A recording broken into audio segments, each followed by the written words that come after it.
Et à présent, dans cette séquence de data storytelling, nous donnons la parole à la SNCF. L'opérateur public historique du ferroviaire français est l'un des premiers groupes de transport et de logistique en Europe. C'est un acteur essentiel de la mobilité, mais aussi de la vitalité des territoires, car il emploie plus de 270 000 collaborateurs. Nous avons le plaisir donc d'accueillir Christophe Fanichet, le PDG de SNCF Voyage et directeur général adjoint numérique du groupe SNCF. Il sera en compagnie de Julien Nicolas, le directeur numérique groupe, et ils seront interviewés par Joël Azan, partenaire et managing director au BCG Paris, et Anne-Valérie Corboz, doyenne associée en charge des programmes exécutifs éducation d'HEC. Leur cas d'étude portera sur une démarche data-driven pour améliorer l'information voyageur, connue sous le nom de PulseVive.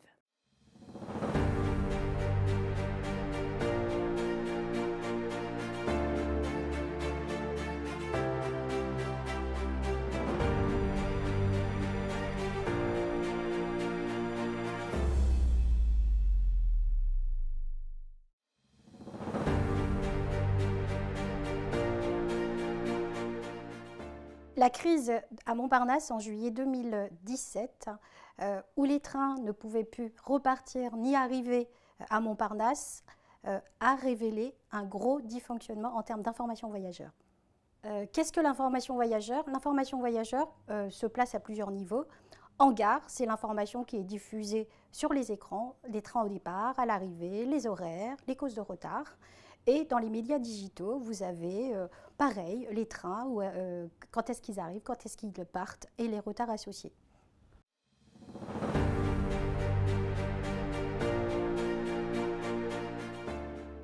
Le premier, lié à la cohérence de l'information dans les gares et dans les médias.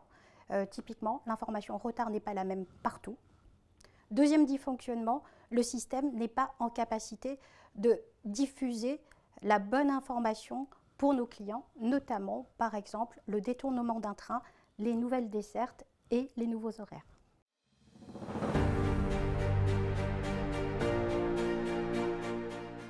Il a fallu simplifier, moderniser notre gouvernance de la data.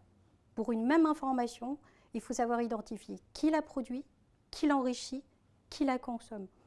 Par exemple, l'information en retard, c'est une information dont tout le monde a besoin, tout le monde la gère, tout le monde veut la maîtriser, tout le monde veut la produire. Or, il faut identifier un producteur, des gens potentiellement qui l'enrichissent, de la diffusion et ensuite d'autres personnes qui la consomment. Sur ce principe de base très clair, on a mis 6 mois pour pouvoir caler tout le monde. En fait, nous avons mis en place de nouvelles méthodes de travail au travers du process de data-driven.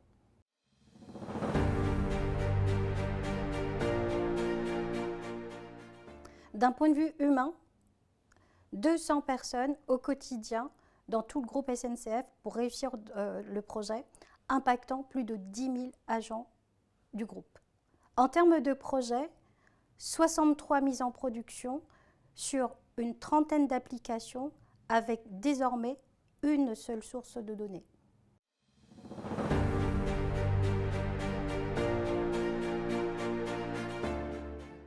Deux facteurs clés de réussite. La première, une étape clé qui est pendant 6 mois de se mettre d'accord du dirigeant aux agents sur cette chaîne de valeur. Qui fait quoi à quel moment? Deuxième facteur clé de succès, la cadence, le rythme. On n'a jamais lâché ce rythme-là pour pouvoir réussir dans les temps et dans les coûts.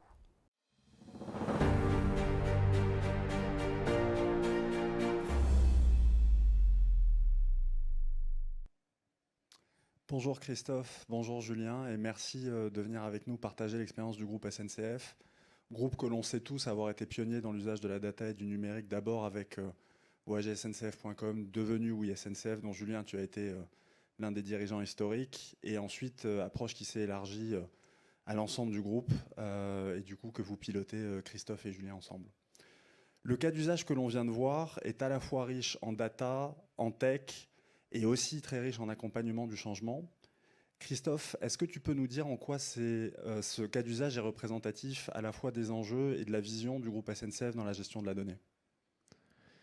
Merci beaucoup Joël.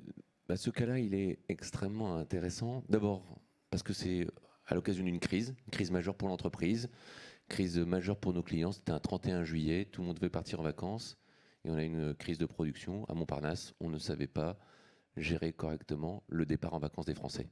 Et surtout, on ne savait pas de quelle gare ils allaient partir. Cette crise, elle nous a permis de remettre à plat complètement notre gouvernance de la donnée. Et c'est un point sur lequel nous nous sommes vraiment appesantis. C'est généralement de toute crise que nous arrivons à faire renaître une nouvelle gouvernance. Qu'est-ce qu'on a fait ? Très simplement, on a remis les process bien évidemment à plat. Comme le disait Justine, c'est 200 collaborateurs. Mais ce que je voudrais surtout dire, c'est que la data qui permet aux voyageurs de savoir quel est leur train, à quel horaire, et tout un tas d'informations, c'est des centaines d'informations qu'on donne finalement à nos voyageurs. C'est plus de 10 000 collaborateurs au sein de SNCF qui en ont besoin. Cette crise, elle nous a appris plusieurs choses. La première chose, c'est que la data, elle n'est pas la propriété d'une entité, quelle qu'elle soit dans notre groupe. Et en fait, on s'est aperçu qu'on avait créé autant de silos que de data, et autant de data que de silos. Et donc, du coup, on avait une data qui était multipliée et non pas une data qui était enrichie. Et donc, pour donner un cas très concret, sur Montparnasse, eh bien, à un moment donné, on a envoyé des voyageurs chercher un train à Austerlitz, alors que ce train partait de Montparnasse. C'est juste inadmissible. Et cette crise, elle a été fondatrice, parce qu'elle nous a permis de remettre à plat complètement notre data. Donc, une data unique, une data enrichie, une nouvelle gouvernance avec des CDO dans chacune de nos entités, avec un seul objectif, réduire le fait que l'information soit multiple et donc fausse. Alors la data, on la veut unique au sein du groupe SNCF, on la veut enrichie, et surtout on la voudrait que cette data, elle parle. Elle parle à nos voyageurs, elle parle à nos collaborateurs, mais on ne souhaite pas, souvent c'est ce que je dis, que cette data soit trop bavarde. Bavarde, ça veut dire quoi ? Donc moi je veux une data parlante et pas une data bavarde. Une data bavarde, c'est qu'elle nous donne trop d'informations et pas forcément celles qui nous intéressent. Et parfois, elle nous donne une fausse information. Donc, ça nous a été véritablement extrêmement structurant. Donc, une data unique, une data interopérable, où que ce soit dans le groupe, pour un seul utilisateur, nos collaborateurs et surtout un seul utilisateur final, le client. Donc, une vraie révolution. Cette crise a fait une révolution dans notre gouvernance data avec une data unique et une data qui appartient à l'ensemble du groupe. Merci Christophe. En chinois, le symbole pour crise comporte également l'élément opportunité, comme vous le savez certainement. Là, nous avons un cas d'usage bien particulier qui vient d'une crise qui touche justement le client, et donc on travaille pour aider le client, pour l'excellence opérationnelle et ainsi de suite. Quels autres domaines d'usage voyez-vous à la data à la SNCF aujourd'hui ? Mais en fait, il y a énormément d'usages possibles de la data.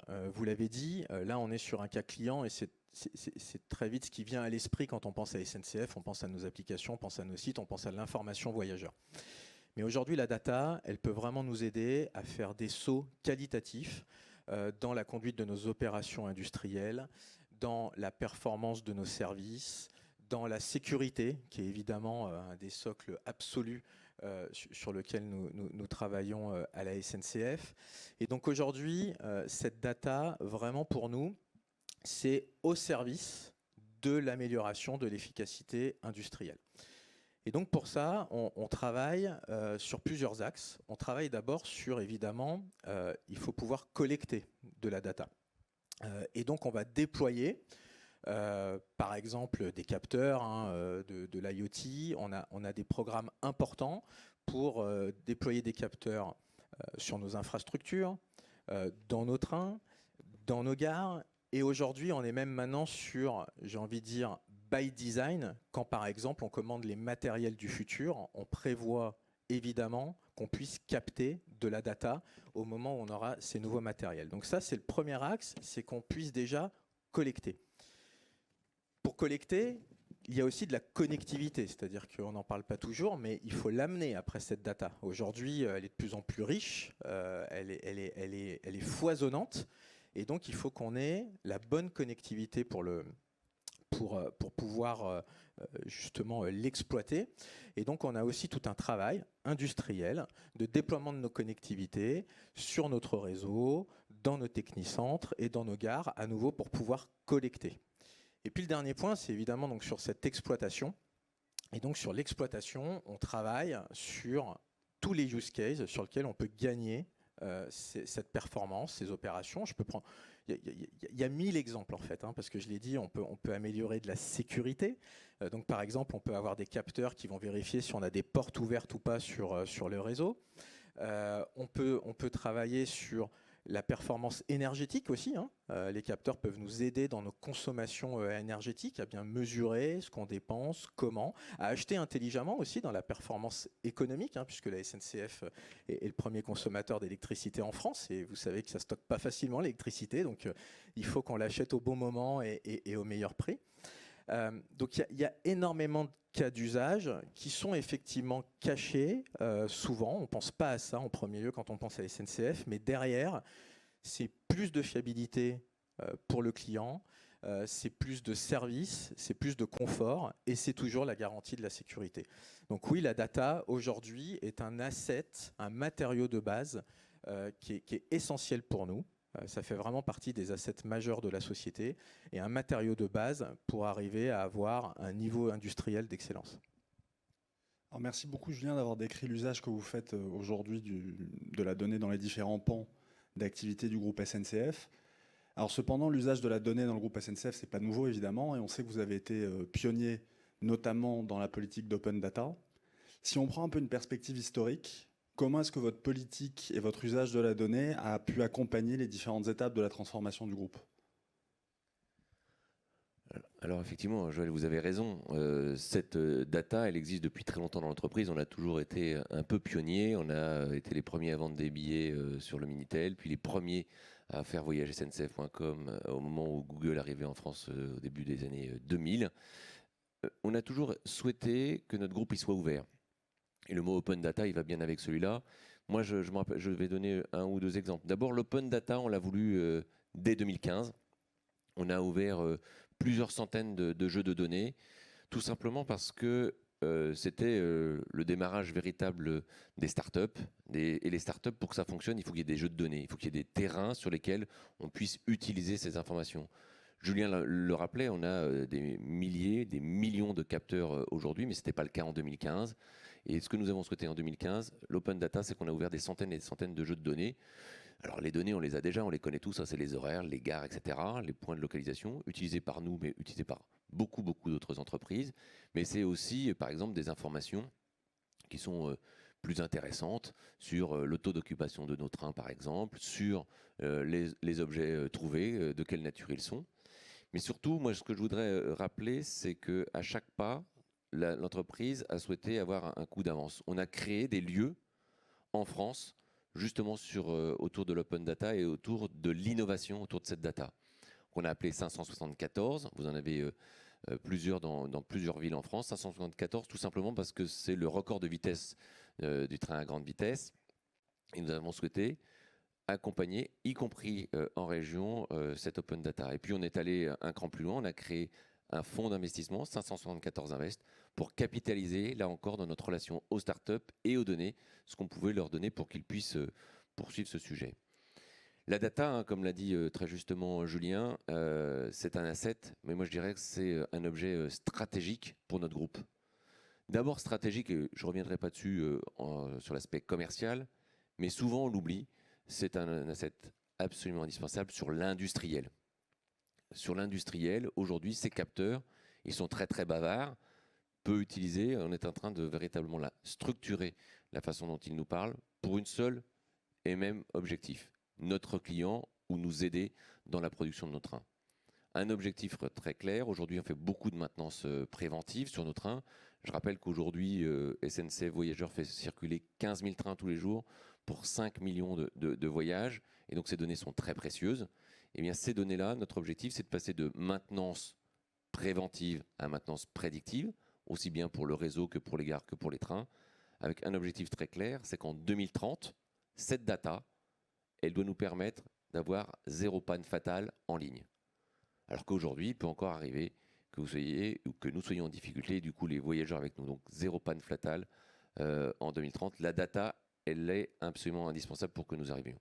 Donc c'est un objet stratégique, c'est un actif, et je dirais que cet actif stratégique, data, immatériel, pour nous il est aussi important qu'un train ou une gare. Et ça, on veut véritablement continuer à avoir ce coup d'avance.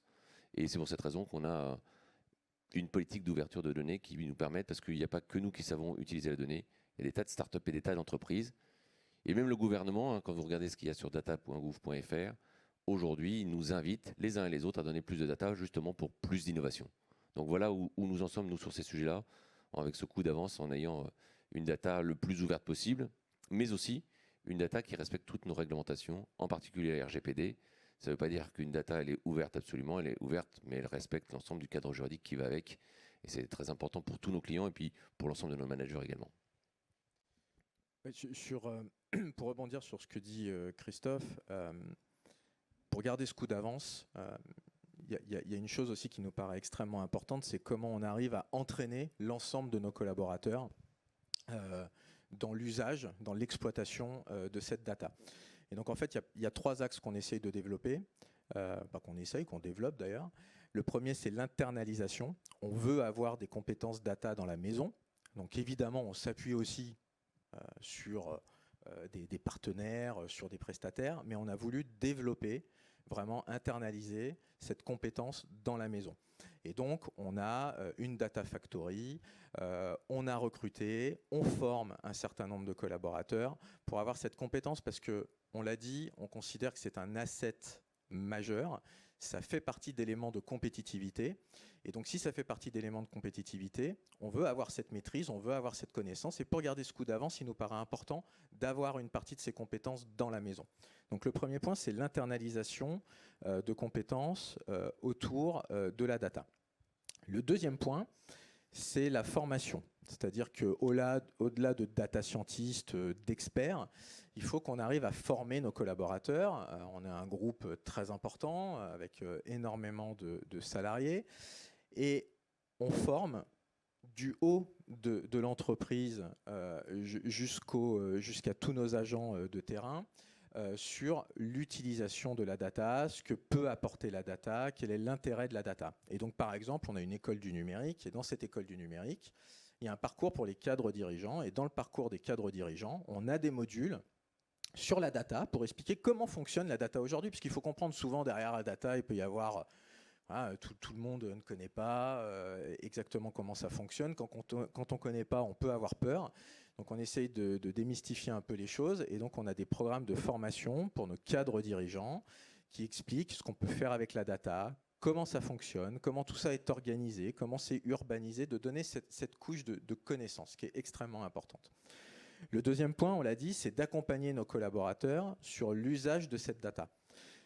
Et là, on a développé une solution chez nous, logiciel, une plateforme qui permet aussi à chacun de s'emparer de ce matériau-là et de pouvoir créer des applications qui, dans son quotidien, peut aider au suivi, à la performance, à l'échange avec ses équipes.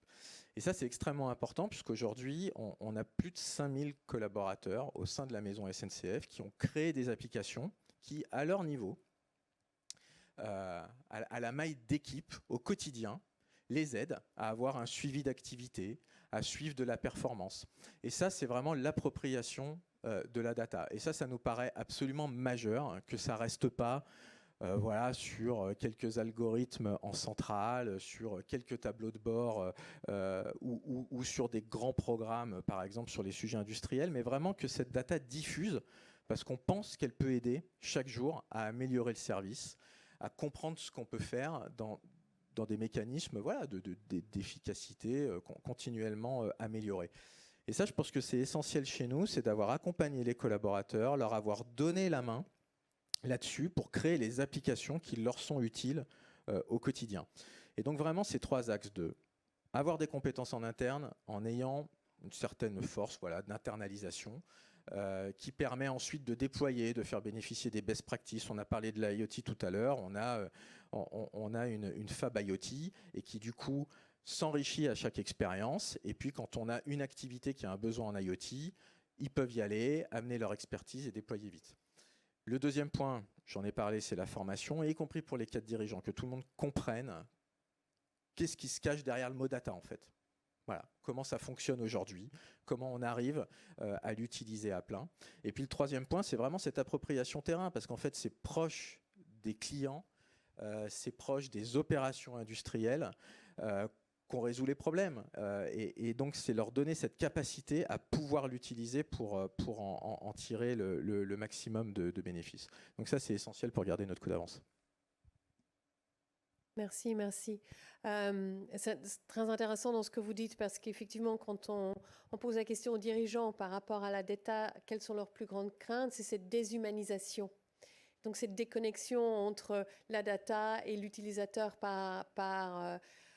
que ce soit un client, que ce soit un membre de l'entreprise, etc. Et comment est-ce qu'on recrée ce lien entre data et humain et comment se l'approprier en fait. Merci. Si je peux me permettre d'élargir un tout petit peu le débat, on parle de data, on parle d'usage client, on parle de l'avantage par rapport au train, etc. Est-ce qu'on peut parler un peu de mobilité et comment vous voyez l'avenir de la SNCF, comment vous allez utiliser cette data et ces nouvelles applications dont vous avez parlé pour faire avancer la mobilité, pour répondre à des projets d'économie circulaire, pour répondre à des projets de décarbonisation, etc., qui sont d'actualité aujourd'hui pour ceux qui consomment le train. Alors, je vais rebondir sur ce que dit Julien, parce que on parle beaucoup de data et c'est les assises. Mais aujourd'hui, moi, ce que je constate, en tout cas dans notre entreprise et puis dans les autres entreprises que je peux croiser, c'est que je pense que le niveau des managers ou des dirigeants, comme l'indiquait à l'instant Julien, on n'y est pas. C'est-à-dire qu'aujourd'hui, en tout cas dans l'entreprise dans laquelle je suis, on sait très bien faire des plans de transport, on sait très bien faire de la finance, on sait très bien faire beaucoup de sujets, mais aujourd'hui le numérique, les managers et les dirigeants, nous n'y sommes pas du tout. Et c'est d'abord ce premier point qui me semble absolument nécessaire. Il faut que les dirigeants s'approprient le numérique, le comprennent, ce que c'est qu'un investissement numérique, comment ça fonctionne, comment on dirige un programme numérique et comment ça fonctionne. Pardon, je ne réponds pas tout à fait à votre question, mais ce n'est pas très grave. Mais c'est pour moi un point important aujourd'hui. On parle beaucoup de data entre spécialistes. Ce n'est pas ça le plus intéressant pour moi. Pour moi, le plus intéressant, c'est que les managers et les patrons d'entreprise comprennent toute la puissance de la data. Et comme je le disais tout à l'heure, la data, c'est aussi important, en tout cas chez SNCF, qu'une gare ou un train. Et je pense que dans les autres entreprises, il faudrait faire absolument passer ce message. Et si on veut que la France ou que l'Europe reprenne cette place de leader qui lui est bien naturelle, il faut absolument qu'on repasse cette formation. Et puis je parle à des professeurs d'HEC, donc normalement vous devriez arriver à refaire passer ce message. Mais pour répondre à votre question plus largement, comment on voit l'avenir et comment la data est utile? Bon, au-delà de la formation de ces managers, et commençons par la ressource humaine, on passe beaucoup de techniques. Moi, je pourrais d'abord parler de l'humain, et donc formons les uns et les autres. Sincèrement, nos agents sont mieux formés que nos dirigeants. Ils savent mieux utiliser les outils que nos dirigeants. Et ça, il faut qu'on inverse cette pyramide. Et je vois Joël qui hoche la tête. Bien souvent, dans l'émission qu'on fait avec le BCG, souvent, nos agents sont en avance sur nous. Il faut qu'on arrive à inverser ces pyramides. Pour dire un autre élément, c'est que cette data, ou la façon dont on voit l'entreprise de demain, c'est bien les deux pièces d'une face. C'est les humains, tel que je viens de le dire, et puis c'est le numérique.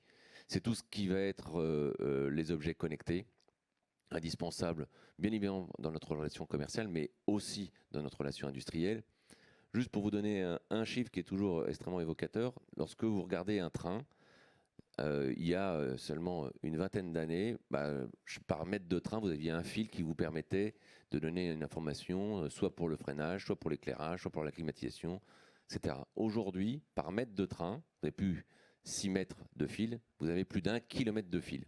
Ça veut dire qu'aujourd'hui, on a densifié de façon extrême l'utilisation des données et aujourd'hui, on a un asservissement complet de nos trains et de bien d'autres objets de cette nature. Donc, le sujet, c'est que demain, ce que je vois pour une entreprise comme la nôtre, c'est comment la data est au service de nos clients et de nos industriels. Le premier sujet. Comment elle va nous permettre de passer du préventif au prédictif. Et là, on a encore pas mal de boulot. Mais il ne faut pas oublier une autre sphère, c'est tout ce qui est autour de la cybersécurité. Et pour nous, c'est un élément qui est majeur. Aujourd'hui, nous sommes attaqués comme toutes les autres entreprises. Nous avons des programmes pour nous protéger comme beaucoup d'entreprises. Mais aujourd'hui, c'est ce qui, moi, m'empêche de dormir. C'est véritablement dans le numérique, c'est la cybersécurité. Et c'est un élément qui est aujourd'hui majeur sur ce point-là. Et puis, on parle souvent des transports en train, que ce soit des marchandises ou des voyageurs. Mais on oublie souvent qu'au sein de notre entreprise, on fait aussi du transport de données, du transport de data, puisqu'on est sans doute un des plus grands pourvoyeurs de fibre optique, puisque le long de chacune de nos voies, il y a de la fibre. Et on a plus de 20 000 km de fibre optique. Et ces 20 000 km de fibre optique, c'est aussi un actif qu'on veut mettre au service de nos clients pour passer de plus en plus de données. Aujourd'hui, c'est 1 giga, bien sûr, mais on est jusqu'à 100 gigas et même presque 200. C'est ça, Julien? Et là encore, moi, ce que je vois demain, c'est que cette hyperconnectivité, elle doit être au service des industriels, clients et bien sûr fournisseurs, mais également de nos voyageurs. Mais il ne faut pas oublier que c'est bien sûr d'abord les humains qu'il faut d'abord former. Pardon de ce cri du cœur, mais on parle beaucoup de data, mais si on reste qu'entre nous, je pense que malheureusement, on n'y arrivera pas. Alors Christophe, tout à l'heure, tu comparais la donnée à l'un de vos principaux actifs. Il y a un actif qui me semble très important pour la SNCF, c'est la confiance. Quand on parle d'une entreprise publique et qui vit dans l'intimité de la quasi-totalité des Français, ça me semble être un actif prépondérant. Comment est-ce que vous gérez, Julien, la confiance dans le domaine du numérique? Ouais, tu l'as dit, je pense que la confiance, c'est une valeur qui est associée à SNCF, et on en est très fiers d'ailleurs, et on veut faire vivre cette valeur.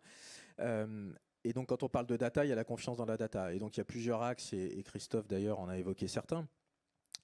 Le premier axe, c'est le terme, excusez-moi, la compliance, mais donc d'être évidemment respectueux de toutes les règles, et notamment du RGPD, des règles européennes qui sont là pour protéger les citoyens, et donc l'application stricte de ces règles sur la manipulation de nos données. Le deuxième point qui est important, qui a aussi été évoqué, c'est la cybersécurité. On nous confie aussi à un moment des données, et il faut qu'on mette tout en œuvre pour les protéger. Et Christophe l'a dit, il faut être très humble par rapport à ça, comme tout le monde. Voilà, on sait qu'il y a une pression qui est extrêmement forte sur les entreprises, sur ce domaine de la cybersécurité, mais on doit tout mettre en œuvre pour le faire. Et ça, c'est vraiment quelque chose aussi sur lequel la SNCF fait et met les moyens. Le troisième point, c'est aussi l'éthique, la compréhension en fait de ce qu'on fait des données. Et là, c'est des nouveaux concepts qui commencent à émerger, mais nous, par exemple, on utilise plein d'algorithmes et on souhaite que les gens, que nos clients comprennent aussi ce qu'on fait avec des algorithmes.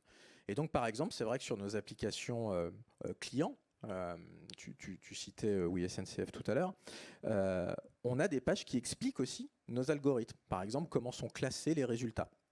Donc ça, c'est 3 points qui sont importants autour de cette confiance. C'est l'application réglementaire stricte, c'est la protection en mettant tous les moyens nécessaires autour de la cybersécurité. Et puis le troisième point, c'est la transparence. La transparence sur ce qu'on fait et ce qu'on fait avec des algorithmes, par exemple.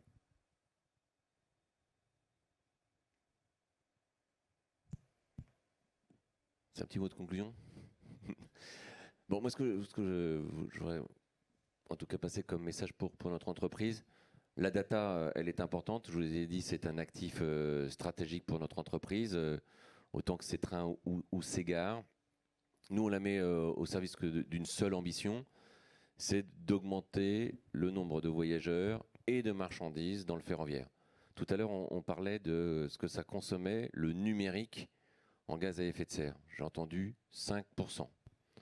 Aujourd'hui, le transport en France, c'est 30%, tous les transports.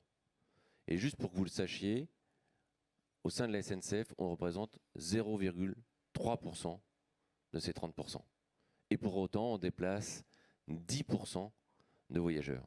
Donc nous, on met tout en œuvre pour que cette data, elle puisse nous aider à faire de la croissance dans le transport décarboné, que ça soit véritablement que notre entreprise soit un accélérateur de cette décarbonation et de continuer à permettre une croissance et une croissance la plus verte possible.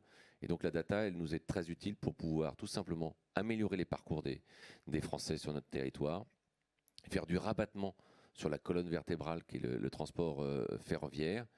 Et je dirais que tous les jours, de l'open data que rappelait Joël Hazan tout à l'heure, en passant par nos convictions que vous rappeliez sur ces sujets-là, notre seul objectif, c'est de toujours augmenter la part du ferroviaire pour tout simplement baisser les émissions de gaz à effet de serre à chaque fois que c'est possible. Un meilleur usage de la data pour ramener les gens dans le train, une excellente conclusion. Merci Christophe Fanichet, merci Julien Nicolas. Merci. Merci.